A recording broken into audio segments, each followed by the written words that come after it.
Assalamualaikum warahmatullahi wabarakatuh. Alhamdulillah wassalatu wassalamu ala rasulillah. La haula wa la quwwata illa billah, amma ba'd. Tribuners yang dirahmati oleh Allah subhanahu wa ta'ala, di antara sifat tercela yang dilarang oleh baginda Nabi Muhammad sallallahu alaihi wasallam adalah sifat sombong. Apa itu artinya sombong? Yaitu merasa lebih daripada orang yang lainnya, merasa lebih pintar, merasa lebih ganteng, merasa lebih cantik, merasa lebih kaya. Ini yang dinamakan dengan sombong. Dan Allah subhanahu wa ta'ala memberikan ancaman yang luar biasa buat mereka-mereka yang selalu berperilaku sombong di dalam kesehariannya. Apakah tidak ingat bahwasannya kekayaan dari Allah, kecantikan dari Allah, kegantengan dari Allah, bahkan apapun semua yang kita miliki adalah dari Allah dan milik Allah subhanahu wa ta'ala. Makanya sebagai manusia yang biasa kita tidak boleh sombong. Sudah jelas pernah dikisahkan, ada yang namanya Qarun. Qarun ini hidup sebagai umatnya Nabi Musa alaihi salatu wassalam, yang mana Qarun ini telah diperingatkan bahwasanya jangan pernah sekali-kali berbuat sombong.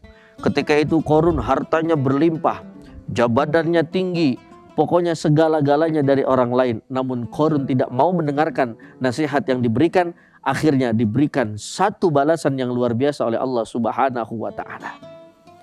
Maka Allah subhanahu wa ta'ala di dalam surah Az-Zumar ayat 72 memberikan satu ganjaran, memberikan satu pelajaran yang hebat untuk orang-orang yang sombong. Apa itu? A'udzubillahi minasyaitonirrajim. Bismillahirrahmanirrahim. Qila dkhulu abwaaba jahannam khalidina fiha fabi'sa maswal mutakabbirin.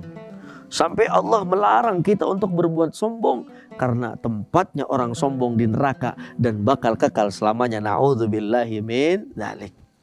Makanya puasa mengajarkan kepada kita terus untuk menghilangkan rasa tercela, rasa sombong, ataupun sikap-sikap yang tidak disukai oleh Allah subhanahu wa ta'ala. Tribuners yang dirahmati oleh Allah subhanahu wa ta'ala, lihatlah bagaimana baginda Nabi Muhammad sallallahu alaihi wasallam.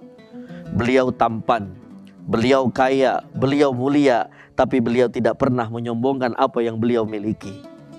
Padahal beliau itu basyarun lakal basyar, manusia bukan sembarang manusia. Tapi lihat bagaimana beliau mengatakan, kul innama ana basyarum mithlukum yuha ilayya annama ilahukum ilahu wahid. Sampai Rasul berkata kepada para sahabatnya, sesungguhnya aku ini manusia layaknya engkau manusia biasa. Saking hebatnya baginda Nabi Muhammad SAW mengajarkan para mengikutnya untuk tidak berlaku sombong kepada siapapun di dunia ini. Tribuners yang dirahmati oleh Allah subhanahu wa ta'ala, yang harus menjadi catatan untuk kita bahwasannya kita ini sifatnya sementara, hidup sementara, kekayaan sementara. Bisa jadi kekayaan itu dengan mudah Allah berikan dan dengan mudah juga Allah akan ambil. Kegantengan, kecantikan yang kita miliki bisa jadi Allah berikan saat ini, bisa juga besok Allah ambil dengan sebegitu mudah dan sebegitu gampang.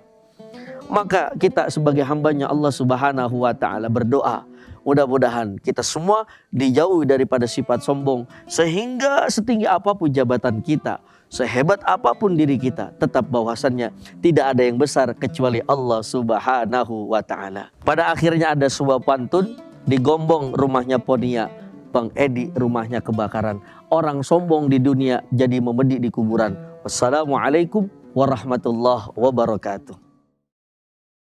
Terima kasih sudah nonton. Jangan lupa like, subscribe, dan share ya.